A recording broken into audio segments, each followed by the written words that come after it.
कर्ज में डूबी वोडाफोन आइडिया यानी वीआई अब खुद को बचाने की एक और मुहिम शुरू कर रही है। वोडा आइडिया फंड जुटाने की तैयारी कर रही है। वीआई के बोर्ड मेंबर्स 30 मई को एक मीटिंग करने वाले हैं जिसमें इस बात की चर्चा होगी कि किस किस तरीके से फंड जुटाया जा सकता है। साथ ही इस मीटिंग में मार्च तिमाही और FY25 के फाइनेंशियल रिजल्ट्स का भी अप्रूवल होना है। अगर बात करें कि बोर्ड फंड जुटाने के किन किन तरीकों पर चर्चा कर सकता है तो इसमें rights issue, public offer, private placement जिसमें प्रेफरेंशियल अलॉटमेंट या फिर क्वालिफाइड इंस्टीट्यूशनल प्लेसमेंट जैसे तरीकों पर बात हो सकती है। इसके अलावा बॉन्ड्स के जरिए भी पैसा जुटाया जा सकता है, जैसे कि फॉरेन करेंसी कन्वर्टेबल बॉन्ड्स या फिर कन्वर्टेबल डिवेंचर्स या नॉन कन्वर्टेबल डिवेंचर्स या फिर वारंट्स।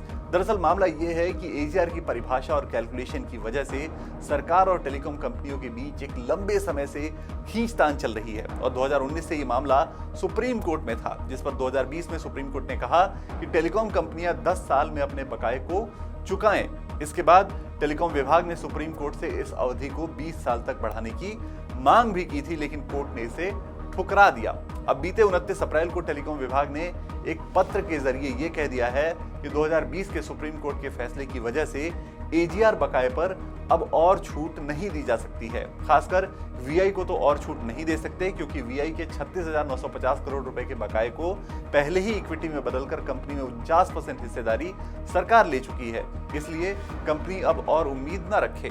इस पर टेलीकॉम कंपनियां सुप्रीम कोर्ट पहुंची और दोबारा अपील की तो पिछले हफ्ते सुप्रीम कोर्ट ने टेलीकॉम कंपनियों की AGR बकाया माफी की याचिका ये कहते हुए खारिज कर दी कि सरकार चाहे तो आपको राहत दे सकती है, लेकिन इसके लिए कोर्ट सरकार को बाध्य नहीं कर सकता, न्यायपालिका सरकार को बाध्य नहीं कर सकता। इसलिए कंपनियों को दूसरे तरीकों पर विचार करना चाहिए। अब देखना यह होगा कि इस मीटिंग में VI का बोर्ड क्या फैसला करता है और वोडा आइडिया कर्ज के जंजाल से खुद को कैसे निकाल पाती है। इस खबर पर आप क्या सोचते हैं हमें कमेंट बॉक्स में जरूर बताएं और ऐसे ही वीडियोस के लिए NDTV प्रॉफिट हिंदी को सब्सक्राइब जरूर करें।